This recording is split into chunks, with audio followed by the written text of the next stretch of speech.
Tết Trung Thu, 中秋节。 chị Hằng, 嫦娥， chị Hằng, 嫦娥。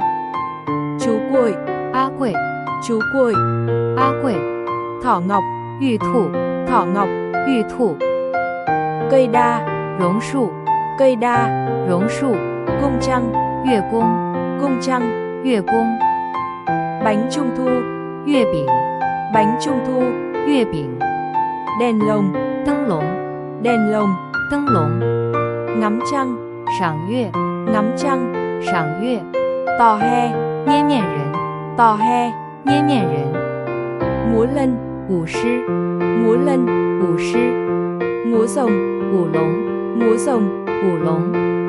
gia đình sum vầy, 家人团聚， gia đình sum vầy, 家人团聚。